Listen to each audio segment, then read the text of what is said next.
A lot of times being in conservation can make you feel pretty lonely. When you start to see and observe things around your local area, you start to see maybe flooding or a lot of debris around rivers and streams and coastlines. It can be kind of weird just you being aware of it, you telling people not really caring, your family and friends might being like, well, what can we do? We can't do much. And it can feel very lonely. I've heard that a lot from, people in the audience and just people who are trying to get into conservation and they want to do something, but they may not have a marine biology background. They may have other jobs and they just can't dedicate their full time to it. And they just feel kind of lonesome and just being like, what can we really do? But they feel that, climate anxiety, ocean anxiety type thing.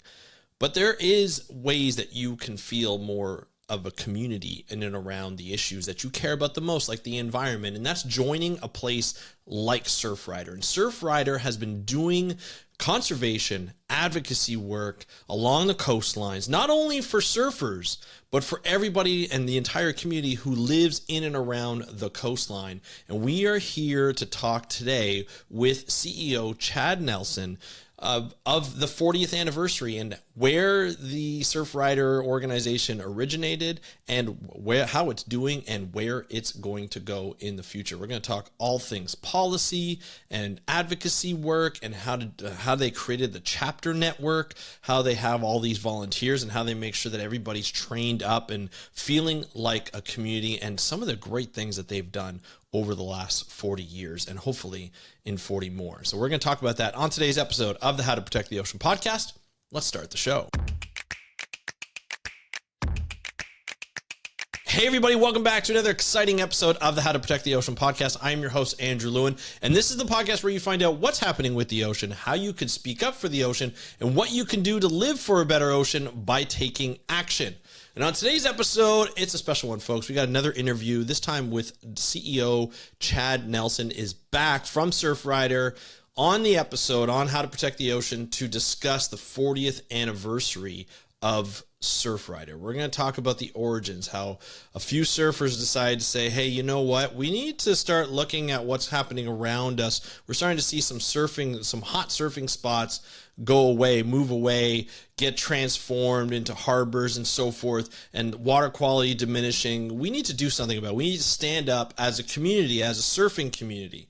And that blossomed over the years, over the last 40 years, into a network of over 100,000 volunteers, 200 chapters, 80 full-time staff, and so many good things done for our coastlines, for the ocean, and for the communities that lie within them. And it's a lot of fun to be able to talk to Chad. Chad's been on the podcast a number of times. We've talked about his career, why he chose a PhD when he did, and when he did his PhD. We talked about that in another episode. Today, we focus solely on his 29 years growing as a biologist, as a person, into the adult he is now, going from an intern now as the CEO of one of the largest grassroots organizations in the world, and being able to talk about all the great things that he has been able to be a part of as a Surfrider and what they've been able to do, and how they feed off of the passion of the volunteers that make up the chapter network, as well as build programs because of that passion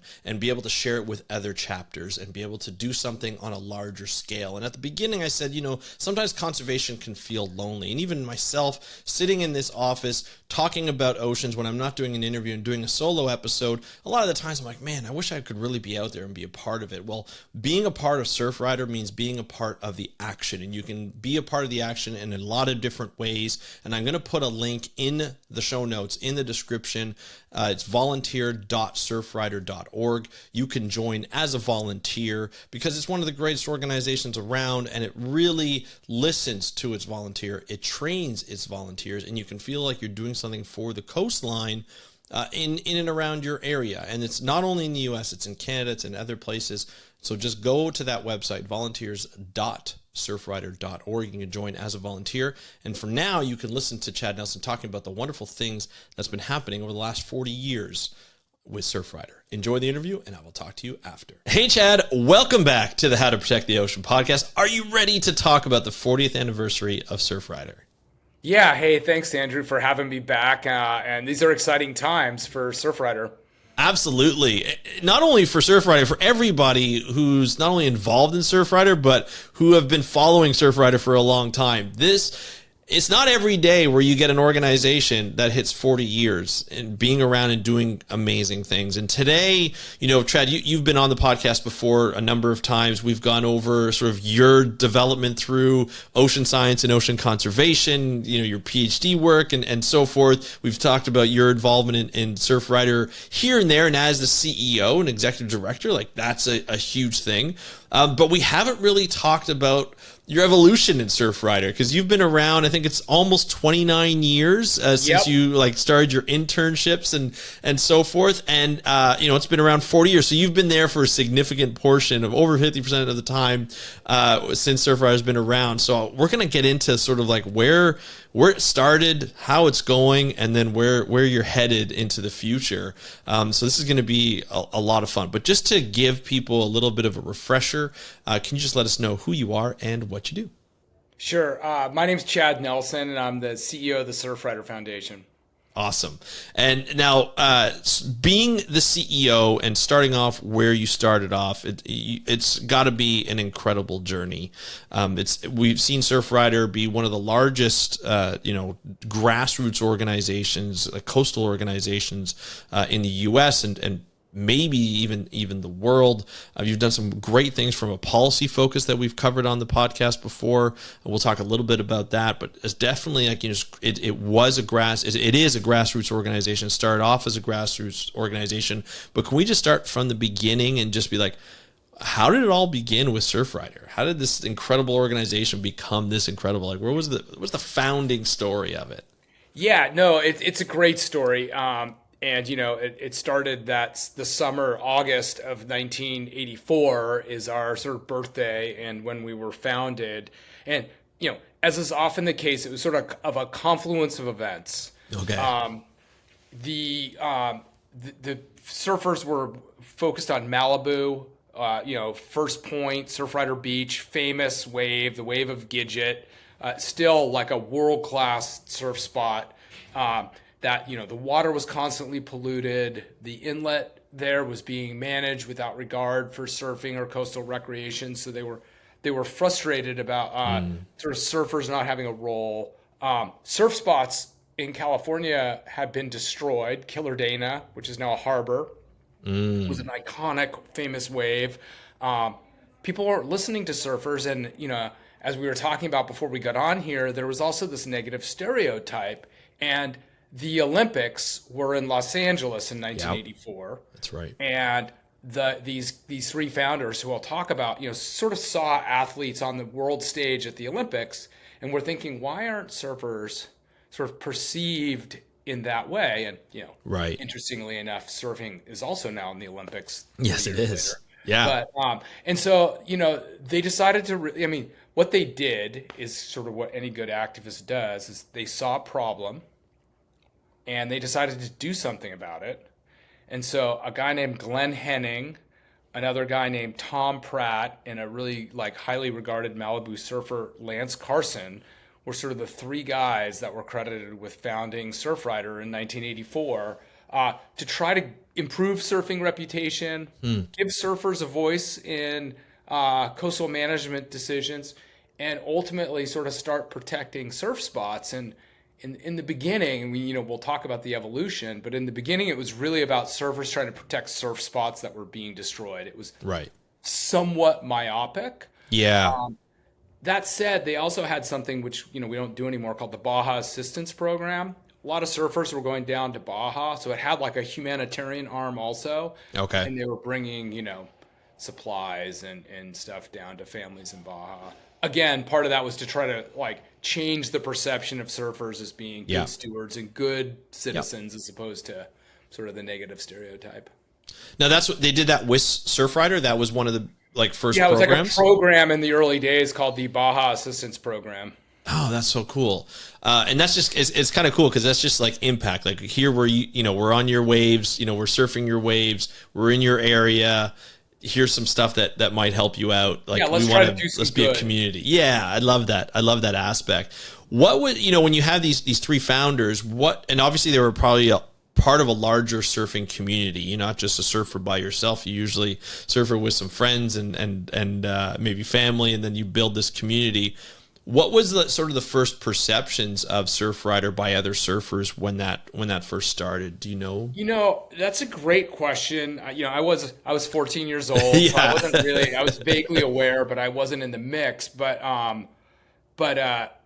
I can generally sense that that there was a lot of excitement about it. Yeah. Surfer Magazine was supporting it. Yvon Chouinard, the infamous founder of Patagonia, was Right. an early financial supporter. There was a lot of goodwill, certainly in sort of the surf industry, Yeah. to support Surfrider. And I think there was a little bit of a sense of like, okay, it's about time. Right. And actually, we ended up developing this grassroots model that took a little while. It wasn't until 1993 that they built the chapter network. But part of that was because there was so much interest in other places, and the organization was so small. They were like, hey, we can't help you. However, if you want to start a chapter, we can bond together and work on these things together. So that was the origin of the chapter model. And it's a difficult model to implement, right? Because it takes a lot of trust to other people, because it's you're using the Surfrider name, which at this point is it's almost 10 years at this point, where after they develop it, where they're developing a good name of doing some great things, having some impact on other communities, trying to save some iconic surf spots and stop development where these surf spots are, obviously, in preserving water quality. You build up this great name, and then you people are like, hey, we want to be a part of this. It's like, all right, like, let's think about this a little bit. Knowing surfers, though, that community feel, you're probably like, this is great. Let's try and figure this out.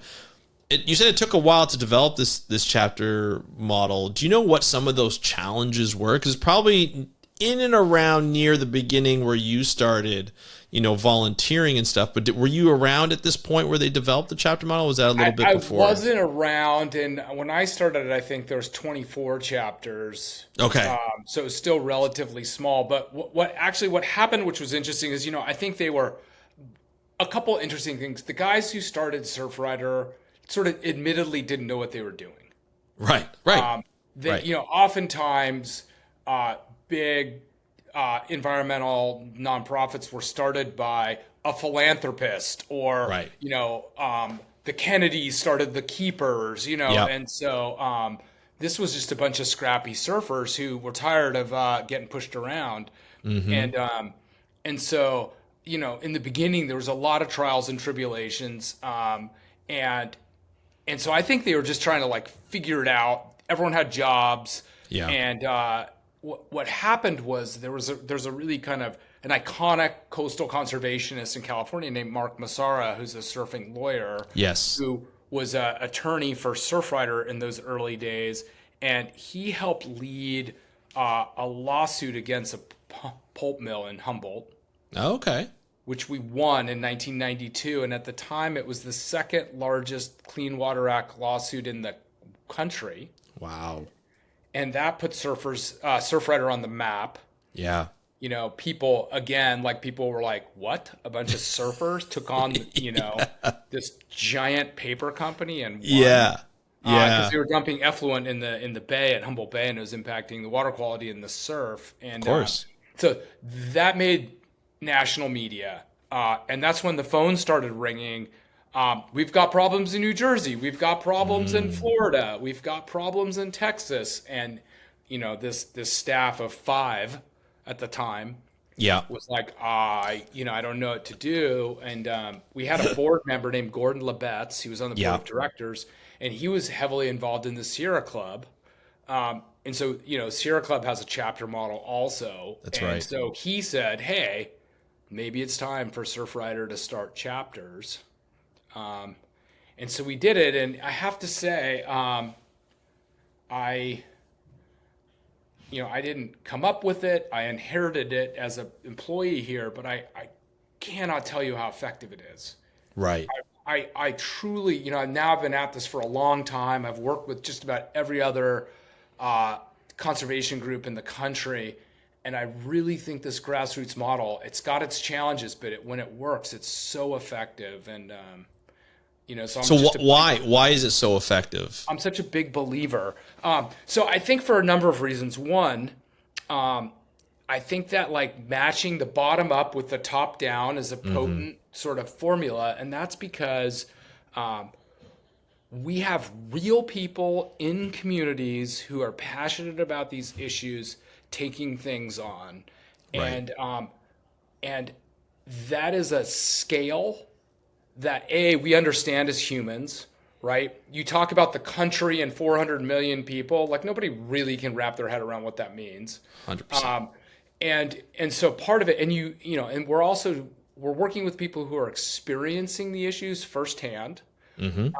And you can have a lot of influence at the local level at your city council meeting. It's a place where everyone has agency. And so, can you affect a federal law like the Inflation Reduction Act in DC? Well, you can try, and we do, right? You call and write and you talk to your representatives, but that's very different than going into your local city hall and talking to your city council members. So I think there's, and I get this from some of the big national groups. Sometimes they'll call in and they'll be like, I use this example. They'll be like, hey, do you guys know a fisherman? Yeah, because you probably have one that's part of one of your chapters. I'm like, yeah, what state, what town, what kind of fishing? Do you want a commercial guy, wreck guy, spear fishing? And so we're working with people who are like really in touch with what's going on. No, that's not true. I was down there yesterday and I saw it. So it's grounded in sort of reality. And so I think that's the power of the model. And it's a lot of work to, of course, support all these volunteers and activists. And whereas I think a lot of groups focus on scientists and economists and policy makers and lawyers, we spend a lot of our money, time, and energy on grassroots organizing because that's where where we invest to make this work. Of course. And all those other things are important too.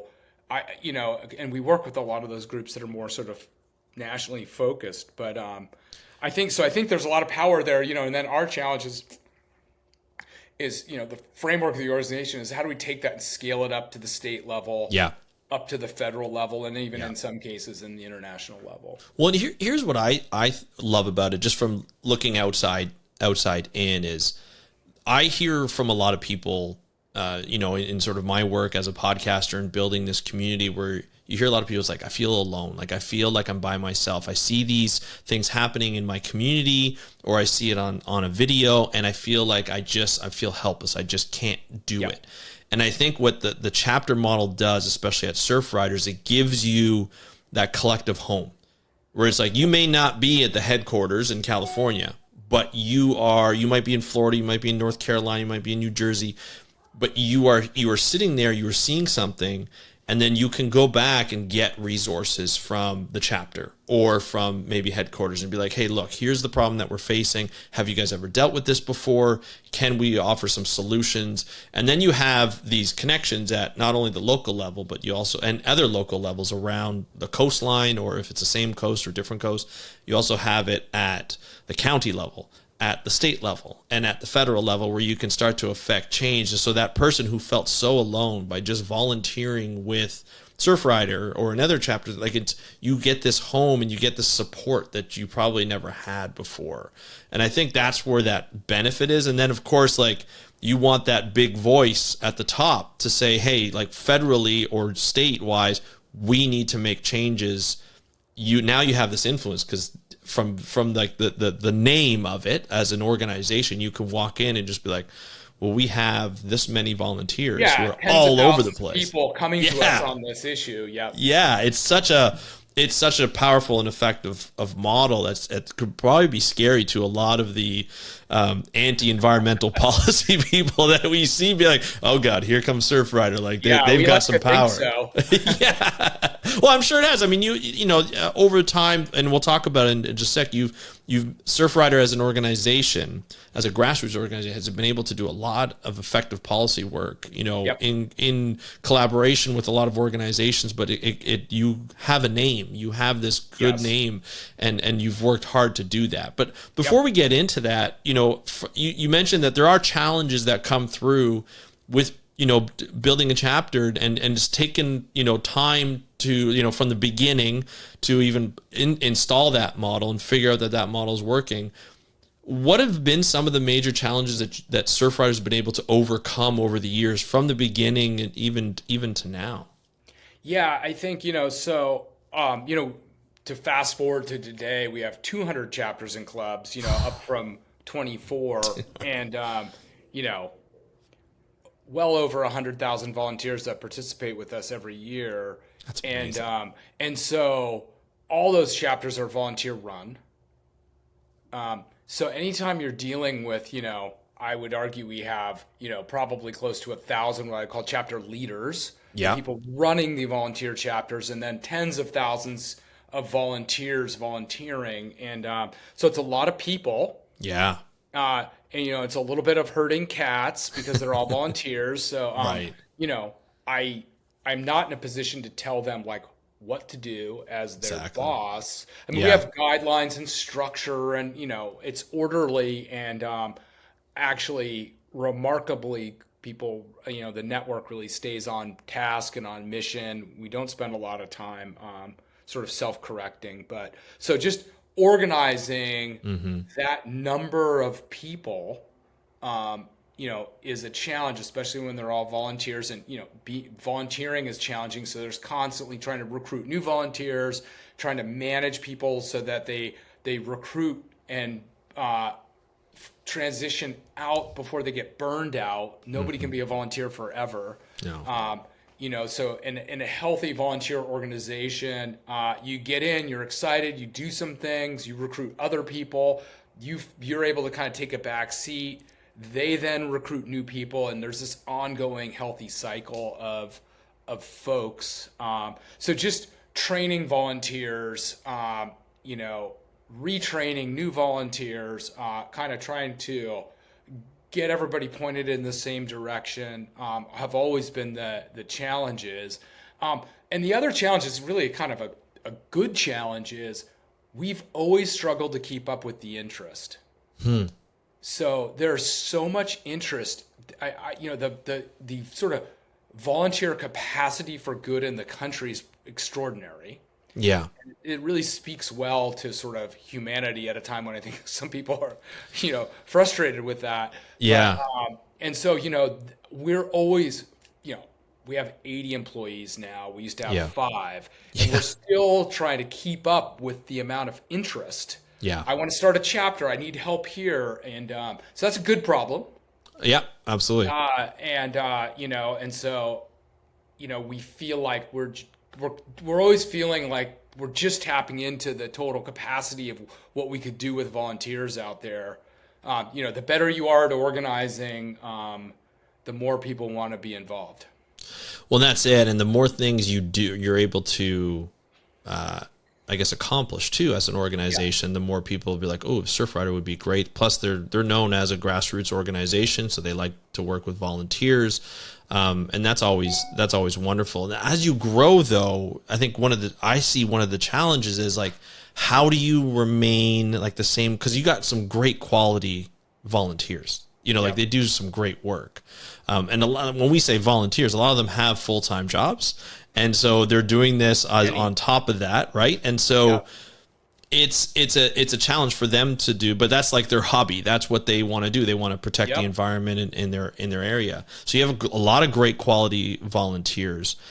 Is there like an onboarding process for each volunteer so that they know the mission, the values of the organization, so they stay true, so you can continue to develop great quality volunteers?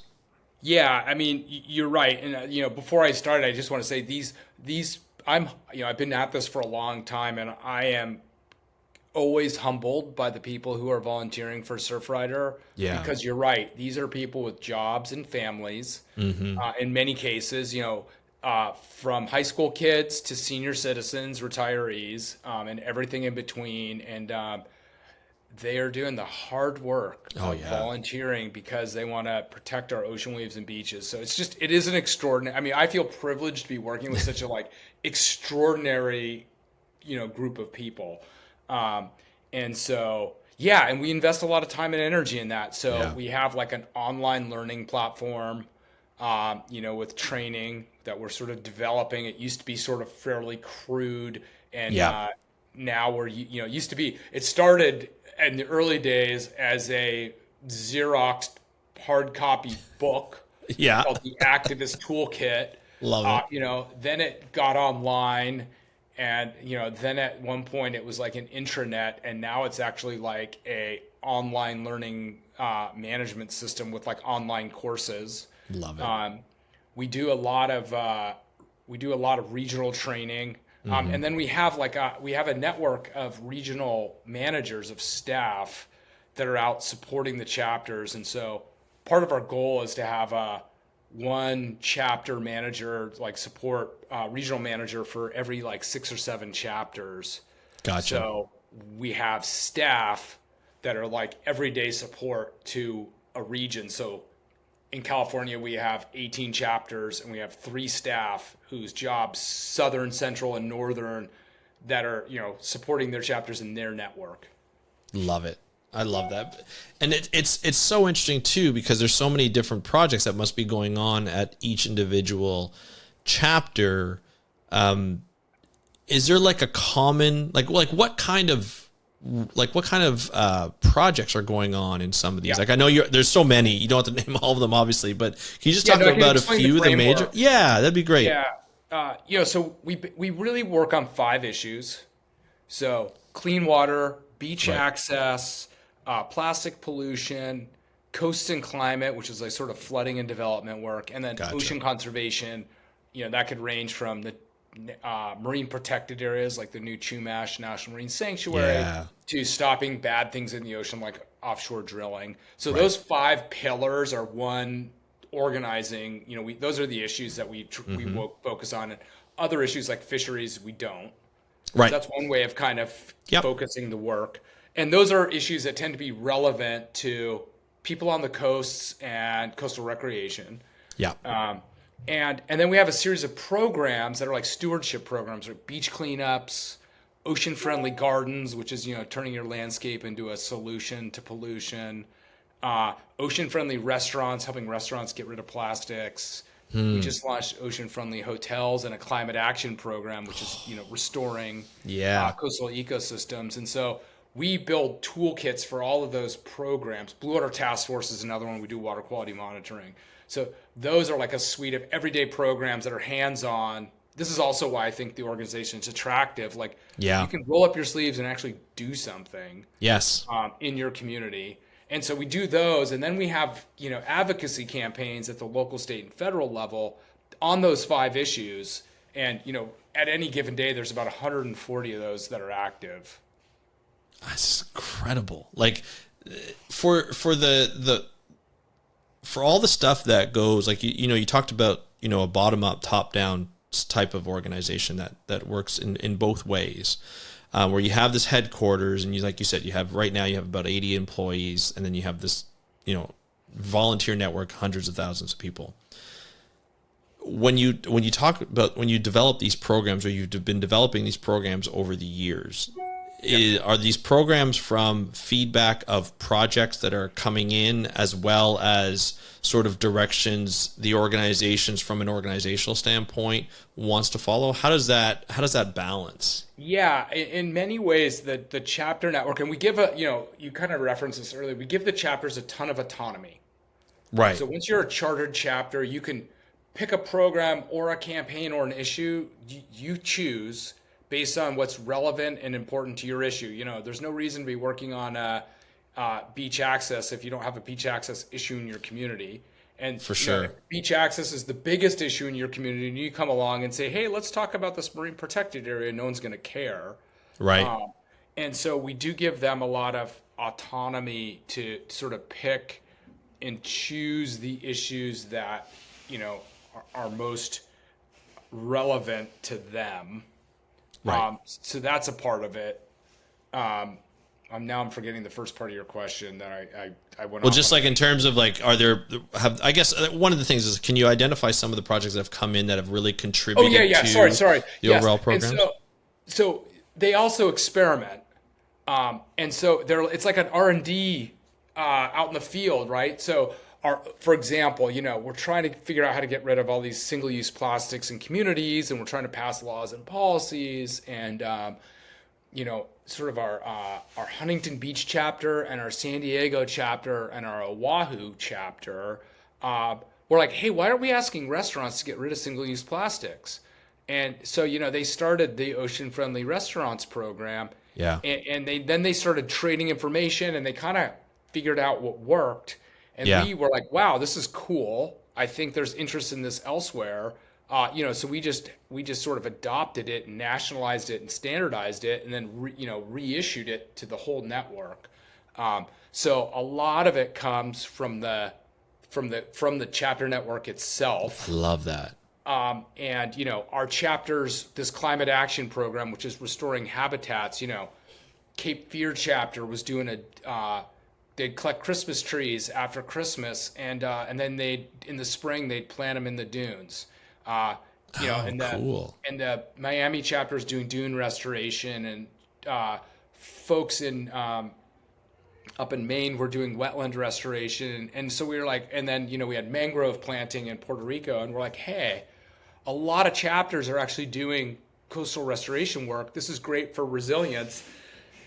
Same thing. Let's aggregate this, start building some tools, and build a formal program. So a lot of it comes from the observing what the network's doing, Yeah. and then picking and choosing the ideas that seem to have some momentum and some impact. And kind of the same with the advocacy. We see local action happening in different places, and we're like, oh, look, a bunch of chapters are working on bag bans. Right. This was, a decade ago.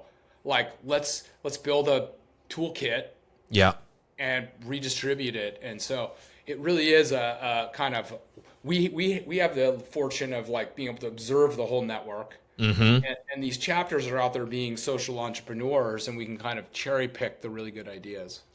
And you can see what works and what doesn't. I love that. Yeah. I love they're that. communicating, we're Yeah. trying to do as much, connecting the network to communicate, so that they're sharing learnings, and we all are as we go. And, I want to make sure we get to it, but we're starting tomorrow.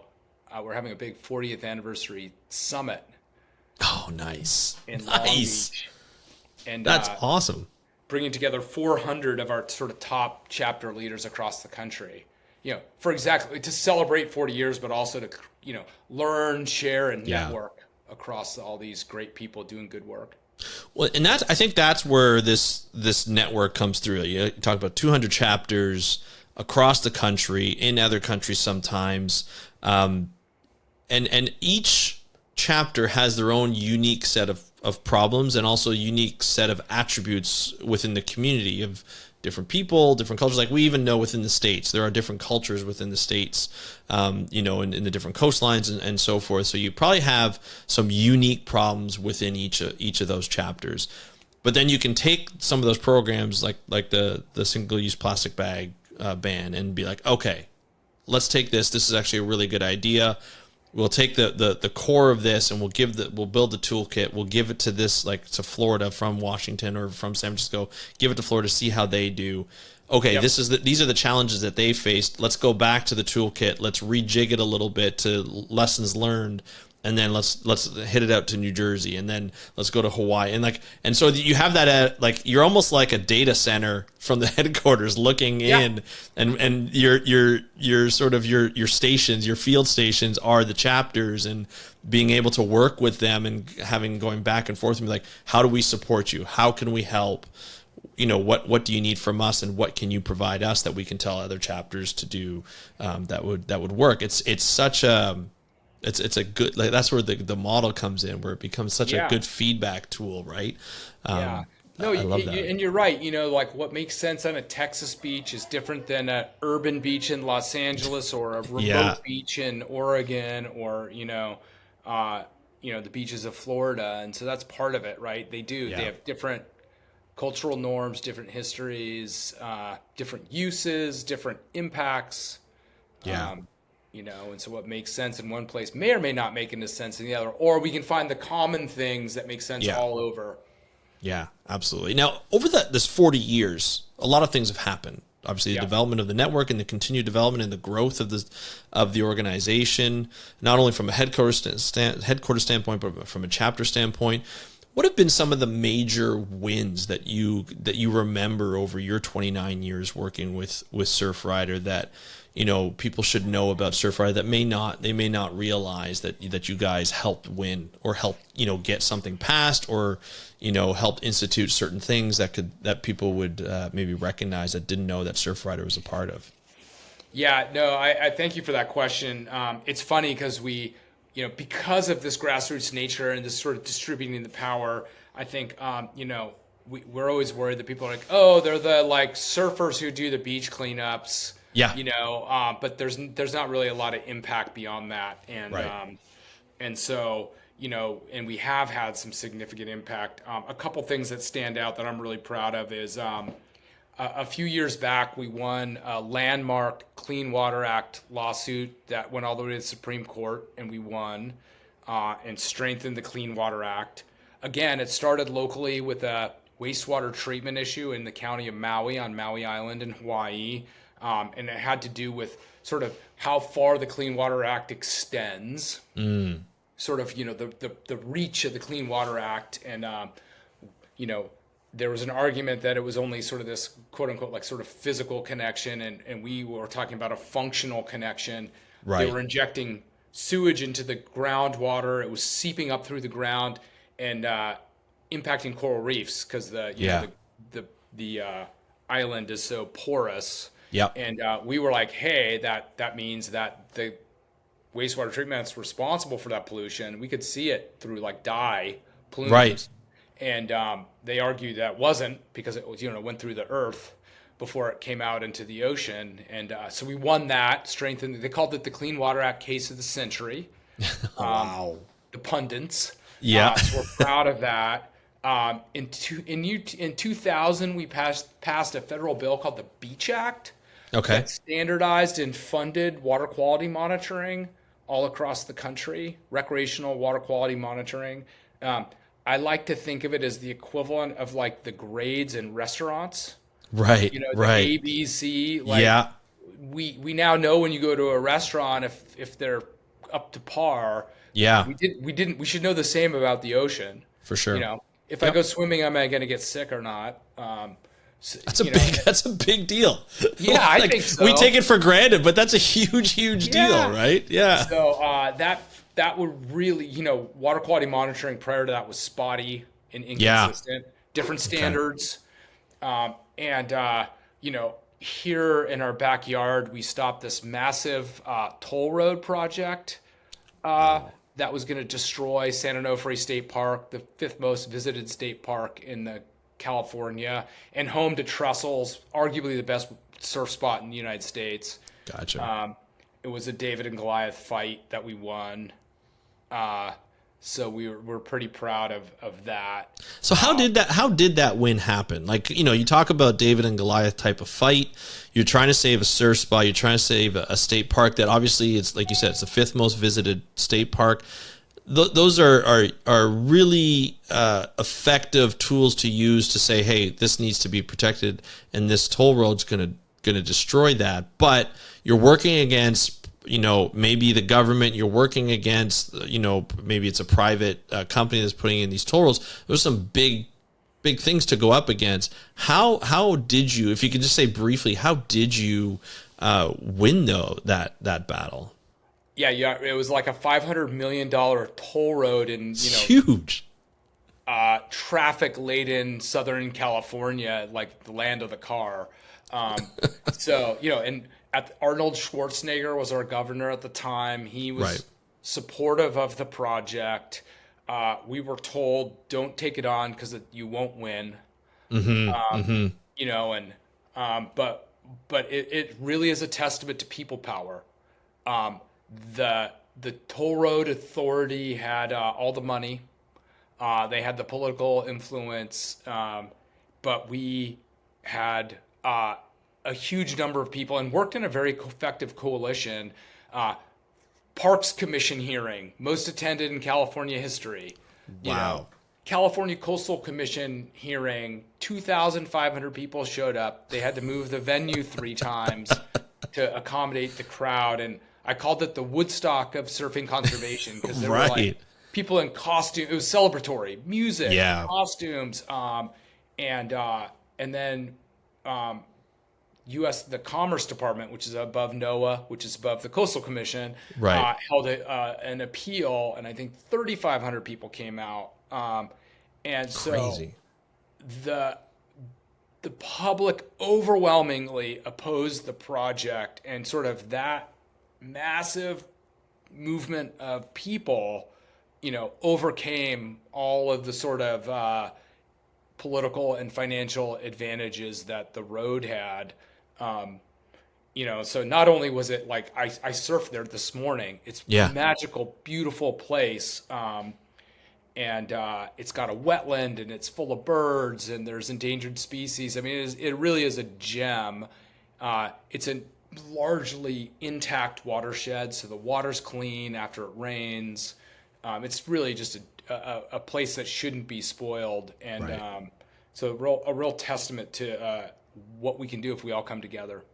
Well, and I think this goes to show that the chapter model works really well, because I'm sure a lot of the abilities to get people out in those types of numbers probably started from an internal email being like, hey, everybody, here's what's going on. This is what's at risk. So here we start off with Surfrider people, the chapters, the volunteers, and then they get their friends and their people that may not be in the know. And then all of a sudden they start to come out in droves. I think that like from an organizational point of view, when you talk about advocacy, that's where the power, it's in the people, right? It's in the ability for organizations, whether it's a coalition or not, to be able to get the number of people out that will be able to influence politicians and decision making. And I feel like that gets lost on people, right? It absolutely does. And I think, I hear all the time, well, the system is corrupt. The money rules the day. It's the lobbyists, blah, blah, blah. And I'm like, well, that is true to some degree. And the sort of people who are destructive of the coast have more money and more power. However, we actually have all the people. Right. There's more people who want to visit the beach than people who want to destroy the beach. And we live in a democracy, lucky us. So if we choose to, we actually have a lot of control and agency over what the future looks like. We have the solutions to almost all of these problems. What we lack is public and political will, and political will comes from public will. So I think, if more people voice their opinion, more people get involved in local civics, more people vote, we can carry the day on any issue we want. Yeah. You're right. That's the great motivational words, because I think a lot of people lose hope. And again, it's being isolated from other people who feel the same way. Your words probably reign true if I talk to any Surfrider supporter or Surfrider volunteer, to just be like, it's probably the same. They'll probably say the same thing. We can actually do something when we're part of a larger community. And let's be honest here, Chad, not everybody's a surfer that's part of a Surfrider organization, right? Absolutely. No. Thank you. That's a good point. The origin of the organization was these surfers, and, sort of back to that origin story, the way I like to think of it is, in the beginning it was surfers trying to protect surf spots.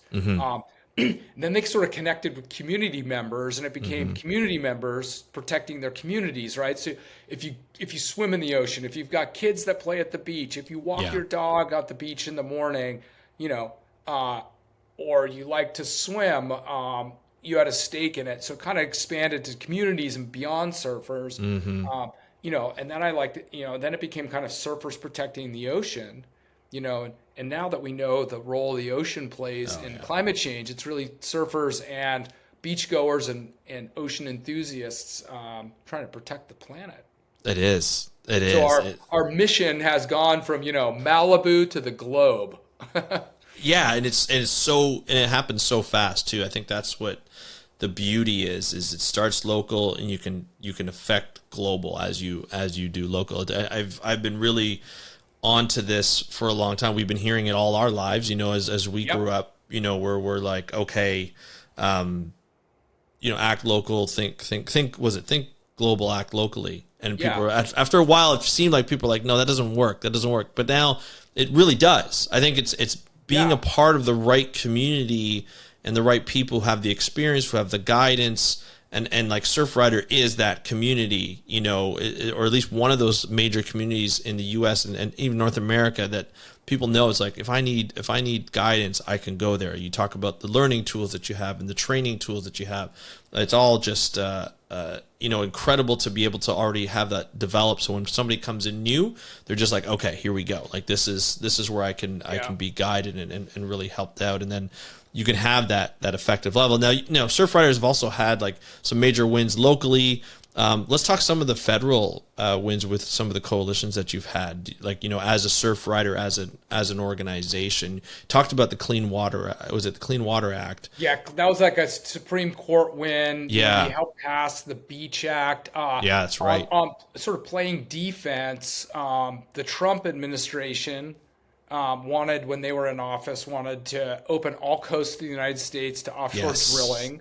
Yes. And drilling in federal waters is an executive action through the Bureau of Ocean Energy Management.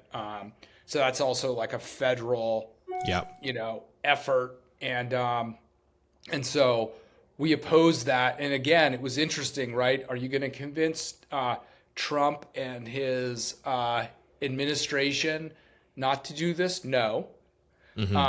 But we organized for example, in every community in South Carolina on the coast. Yeah. And we made an economic argument. Hey, business owner, restaurant, surf shop, kayak rental, hotel, you've got nothing to gain from these offshore platforms and everything to lose if there's a spill. Why would you support this? And they said, well, we don't. So we started passing resolutions at the local level, which don't have any teeth, but sent a strong signal. Yeah. And then all of a sudden, if you're the congressional rep for South Carolina and every coastal community in your district is opposed, it's real hard to support it. So again, we kind of had this, and by the end of the Trump administration, he was actually trying to pull Florida and the Carolinas out of his proposal because he was worried it was making him vulnerable in the election. Yeah. And that was, again, sort of like grassroots organizing at the base, scaling up to the federal level and having influence. It's a huge thing, especially looking at, which administration is in charge federally, state-wise. There's a lot of things to do. I'm sure there's always something to do in the U.S. with so many things going on these days. Environment it's a big deal right now, should be a big deal right now in the upcoming or these election talks. But I find it interesting that you don't really hear a lot. Like in the debates of these upcoming elections, you haven't really heard a lot about climate change. You haven't really heard a lot about the environment. How do you talk to your volunteers, talk to your networks about the importance of this election in terms of this federal election, as well as there's a number of different elections going on in November in the U.S. How do you talk to your network of the importance of these elections and voting in terms of protecting the environment when the environment isn't really being talked about a lot on a sort of national scale? Yeah, it's a great question. I'm going to hold one time out. I've been sitting in this room and the lights just went off. Saw So that, let me just yeah. stand up. No get the problem. There you Oh, go. let me just get the light back on. No problem. Energy efficiency. Yes. I love it. Yeah, so for one thing, we have to be a little bit careful because we're a 501c3, so Yeah. we're like a nonpartisan organization. Gotcha. And I'll get to something interesting in a second, but and so we can't advocate for specific candidates, Right. and we can't be partisan in our actions. So we really are just encouraging people to get out and vote, Right. and without picking a side. Gotcha. But so if you're a local activist and you're actually advocating for local action at your city, you're paying attention to those city council members. You True. know about the ones that are with you or not with you, and so I think our network certainly gets the value of Yeah. elections and down ballot, right? They talk about this. Don't just vote for the president. Right. Vote for your federal reps, state reps, down to your Yeah. city council and your school board. And I really want to emphasize that is, because those local decision makers have a lot of power. 100%. You think about something like the Clean Water Act, which regulates water pollution. We want to have things fishable and swimmable. Well, the Clean Water Act on paper in Washington, D.C. does nothing but set standards. Mm-hmm. And then it's the behavior in your town, right? Is that business polluting water out of their factory? Are people hosing off their driveways and contributing to urban runoff? Does the car wash treat its water? So, at the end of the day, the water quality in your town is a cumulative impact of all these little things that are happening, not the Clean Water Act that's a piece of paper. 100%. So we're encouraging everyone to vote. The largest party in America today is the did not vote party. It's true, which is crazy you to have hear. more people not voting than Yeah. voting for any of the one side or the other. Yeah. And again, it's arguably a relatively easy action to take. Yep. Harder in some places than others. Yep. So we just actually launched a Get Out the Vote campaign yesterday, and we partnered up with another organization called Protect Our Winters. Oh, okay. And Protect Our Winters is the winter and snow athletes. So it's sort of like the Surfrider of the mountains or the snow. Gotcha. And they're really focused on the impacts of climate change. Yeah. Shortening winters, and Yep. their favorite activity is at risk. But like Surfrider, they understand that, snowboarding and skiing is a luxury, but the impacts of climate change are serious for the globe. They're just using sort of their passion to advocate too. And so we partnered with them to say, hey, look, this is a really important election. Get out there and vote. And we know, make a plan to vote. Mm-hmm. That increases people's voting. Yep. And the other thing is get your friends to vote. Those guys have a saying that says, friends don't let friends not vote.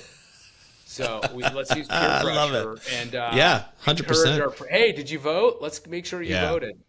Especially for that disenfranchised friends or those disenfranchised friends where there's like, oh, it'll never make a difference, never make a difference. Like you start making a difference when you get more and more people to vote.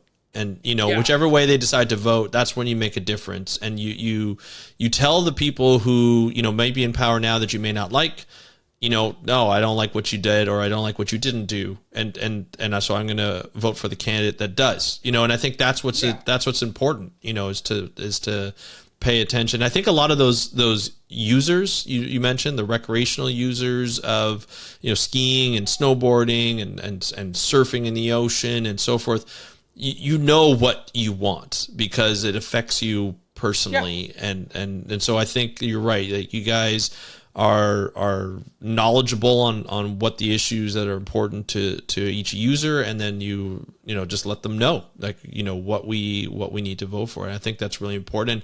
And climate change is rearing its ugly head in the last few years, especially, where Absolutely. even this year, in Florida, where Category 3 hurricane followed a Category 4 hurricane in the Tampa region and the Gulf states, and a lot of damage and things like that. So, 40 years of great work and continuing to try and help, not only the people, the part of your volunteer network and your chapters, but also the country and the globe.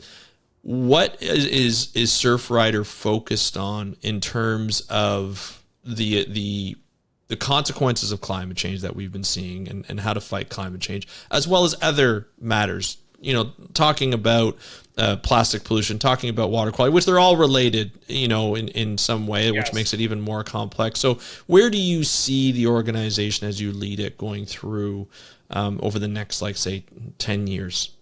Yeah. It's a good thing, I think, that we're like finding ourselves at the strongest point we've ever been as an organization, because I think the challenges are bigger than ever. So, right. 40 years ago, we were cleaning beaches, thinking plastic pollution was a local problem. Now we know it's a global ocean problem, and basically a global problem, right? It's in the atmosphere, it's in us. And same with climate change. 40 years ago, probably should have been, but wasn't a major topic. And I think I read a stat that 70% of Americans have felt some impact of climate change: fires, flooding, hurricanes, storms. And so we're, used to say climate change is coming, and now we know climate change is here. Yeah. So I think that's part of the reason why there's a much wider recognition. So we definitely face some big problems. I'm somewhat optimistic about them because we can solve all of them. I think, for the most part, we have the solutions. We just need to build the public will. So we're doing our focus on climate change is really about the coasts, and focused on using the coast as a solution through nature-based solutions and coastal restoration. Blue carbon, our coastlines can suck a lot of carbon out of the atmosphere and buffer us from the worst impacts of storms by building natural habitats. Mangroves and wetlands and dunes are great storm buffers. Absolutely. And on the other side of it, we're really trying to work with communities to figure out how to adapt, right? The sea level rise is coming no matter what we do. And we can either wait and armor the coast and see a lot of disaster, or we can start figuring out how to adapt for the sea level rise that's coming. So those are our really big focus areas for climate change. I think the manage retreat coastal adaptation thing is in its infancy, really, and we need to get on top of that. So we've got some good demonstration projects we're working on to show what that can look like. The best one is Surfers Point up in Ventura. If people Google Ventura C Street manage retreat, they'll just see a beautiful coastline that's been moved back from the coast, from the ocean and erosion. And then we're really trying to scale up our plastic pollution work. There's a global treaty right now to reduce plastic pollution, and we're working with our affiliates and other coalition partners to try to get the U.S. and other nations to come up with a kind of like climate change, some realistic goals to eliminate plastic pollution. And another trend that's interesting, I feel like, is there's a real movement towards holding these big businesses accountable. The last week we sued Exxon.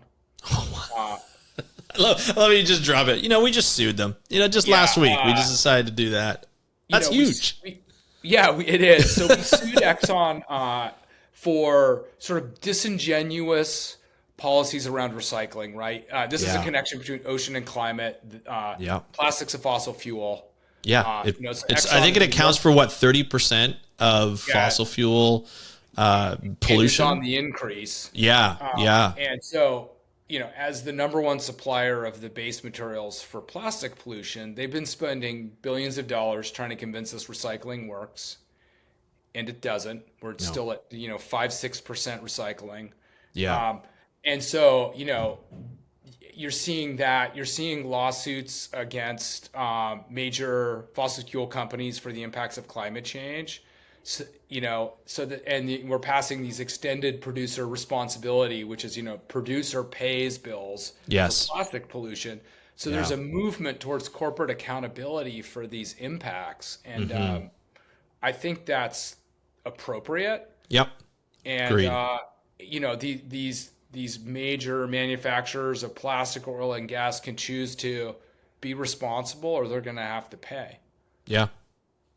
Yeah, especially with the amount of sort of disinformation they've been putting out and confusion they've been putting out over the last God knows how many decades. Yeah, decades. Right? Yeah. Like we're not talking about just like a social media campaign that happened yesterday. This has been ongoing and has been a huge impediment to climate action for decades, and something that we could have been installed a while ago, but they put corporate greed over and profits over action, and it could have been just as heralded for the action that they took back in the day. So I'm glad that that Surfrider is part of that. I'm glad that you're able to do that, and I think we're going to need to see that more in the future as well, with different companies, to just be like, look, you can't just start confusing the people and pitting us against each other of trying to do some good, because that's just like sort big of what tobacco, happened. right? I mean, they're playing the same game, and that the big tobacco is ultimately held accountable for hundreds of billions of dollars, and that money was used to significantly reduce smoking rates. So it's a good case study on what could happen to the polluters of the world. Yeah, and I mean, let's be honest, that those campaigns, those tobacco campaigns, like we see a lot of places where you can't smoke inside. I mean, remember when we grew up where you had like smoking and non-smoking sections in the same place, which was like, you think about it now, you're like, that's just ridiculous. On the airplane. On the airplane, yeah. I mean, I flew to Germany in college, and there was one row in front of the smoking section on the airplane. It's insane to think about, but again, it takes a lot of people to get together and focus in on certain aspects, and that's what you're able to do. That's what you've been able to do for the last 40 years. You're continuing to be able to do for the next 40 years and beyond. I really like what Surfriders have done, and so it's been a pleasure, Chad, to have you on and talk about these accolades. I always like to do this, especially with Surfrider, if and get our audience involved. If somebody wants to become a volunteer at Surfrider, how would you recommend they go about it? Yeah, if you go to volunteer.surfrider.org, you can either sign up for your local chapter or actually see what volunteer activities are taking place. Perfect. This weekend probably be one of the only weekends of the year where there's not a lot going on, because they're all going to be in Long Beach with me. Yes, that's right. Celebrating, but almost every other weekend of the year, there's something going on out there. And so if you go to our website at surfrider.org, you can sort of zoom in and join your local chapter, find out what's going on locally. Awesome. And one thing I forgot to ask, you said tomorrow is the beginning of the celebrations. 400 volunteer leaders are coming in. What can people expect from those celebrations and bringing people on and team building and so forth? Yeah, I mean, this is really about sort of, strengthening and energizing this incredible network of people that are doing all this great work. So we've got some great inspirational speakers, a lot of training about organizing and campaigns, and and we're gonna have a good time doing it too. I love it. And to be honest, I give a lot of advice for people who want to be marine biologists and get into marine conservation. I feel like volunteering with organizations like Surfrider is a huge benefit, because you learn so much. Like you said, you get training, you get to build this network, you get to do some great things, so it motivates you even more to do even more later on. Plus, it kind of shapes, like, Chad, even you yourself, you didn't do your PhD until, what was it, like 15 years you started ago? Was that when you? Yeah. I finished in 2012, and I probably started in 2008. But yeah, I'd been a Right. Surfrider for a decade before I started it. Exactly. So it kind of shapes where you think you can impact the world in terms of academically as well as through conservation. So I highly recommend people who are early career scientists looking for experience. It's sometimes right in your backyard. You don't have to go across the world and pay thousands of dollars to get experience for 2 weeks. You can do work and continue that work throughout your career as a volunteer. So I highly recommend that. I'll put that up, the volunteer.surfrider.org, in the show notes and in the description so that people can sign up for that, and fuel your passion more to do more for the ocean and the coastlines and water quality. Chad, thank you so much for joining me. Congratulations on 40 years. Looking forward to another 40, and enjoy the festivities and training and all the wonderful stuff in the next couple of days.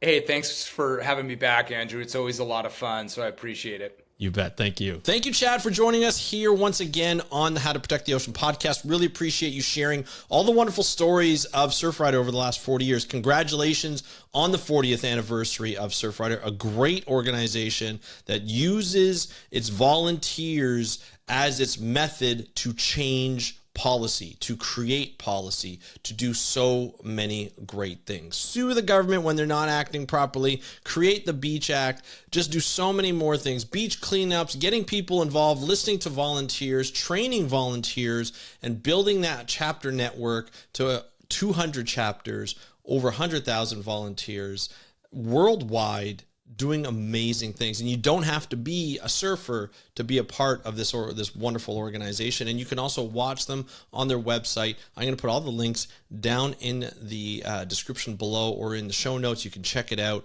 But, follow Surfrider in all the things that they do. They have a lot of different chapters. They care about their volunteers, and they just are a great organization. For the last 40 years, they've done some amazing things, and some of them are too much to count, but they've done some great things from an advocacy role, from a policy role, from an action like beach cleanup and water quality testing role. It's just so many different ways that you can get involved and so many ways that you can watch what they do.